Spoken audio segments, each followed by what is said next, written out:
రామయ్య, ఓ రామయ్య. వస్తున్నాను మాస్టారు, వస్తున్నాను మాస్టారు. ఏంటో మాస్టారు చాలా హుషారుగా ఉన్నారు. చెప్పండి మాస్టారు. రామయ్య, ఏమిటంటే నేటి స్వాతంత్ర దినోత్సవ వేడుకలు జరుగుతున్నాయి కదా, మరి ఆ ఏర్పాట్లు సరిగ్గా చూసుకో. సరే మాస్టారు, మీరు ఇక ఏర్పాట్ల గురించి ఆలోచించకండి. మన పరిసరాలను ఎంత అందంగా తీర్చిదిద్దుతానో మీరే చూడండి. ఆ రామయ్య, సరిగ్గా చూసుకో. సరే మాస్టారు.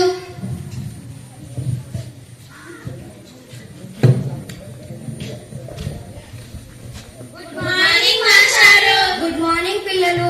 ఈ రోజు మన జాతీయ పతాకానికి గౌరవవందనం చేసుకుందాం రండి.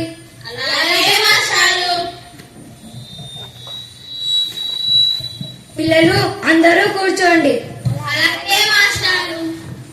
ఈ రోజు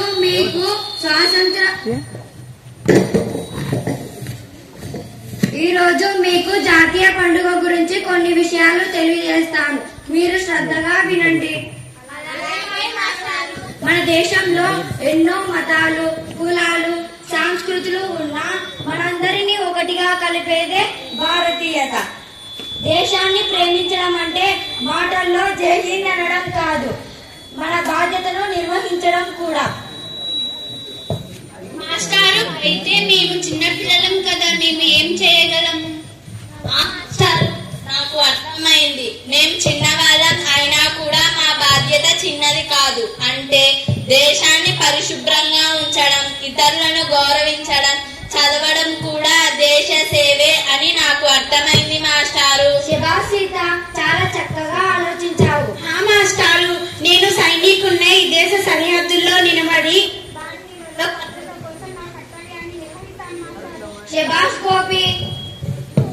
మాస్టారు, నేను రైతునవుతాను మాస్టారు. నా దేశ ప్రజలందరికీ ఆహారాన్ని అందిస్తాను మాస్టారు. శభాష్ వెంగయ్య. మాస్టారు, అయితే నేను వైద్యుని అవుతాను.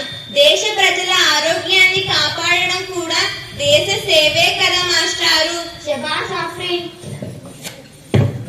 అంటే సైనికుడు, రైతు, వైద్యుడు, కార్మికుడు ప్రతి ఒక్కరూ దేశ నిర్మాణంలో భాగమే కదా మాస్టారు.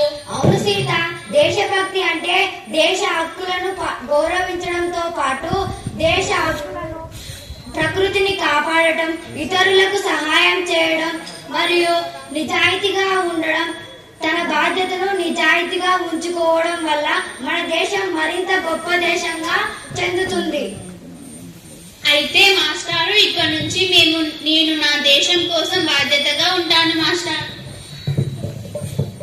దేశాన్ని పరిశుభ్రంగా ఉంచడం కోసం నా వంతు కృషి నేను చేస్తాను మాస్టారు. నేను దేశ సరిహద్దుల్లో నిలబడి దేశం కోసం నా కర్తవ్యాన్ని నిర్వహిస్తాను మాస్టారు. నేను దేశానికి ఎల్లప్పుడూ ఆహారాన్ని అందిస్తాను మాస్టారు. నేను నా దేశ ప్రజలకు ఆరోగ్యం అందిస్తాను మాస్టారు. శభాష్ పిల్లలు, మనమందరము కలిసి మన దేశాన్ని మరింత గొప్ప దేశంగా మార్చుకుందాం. జై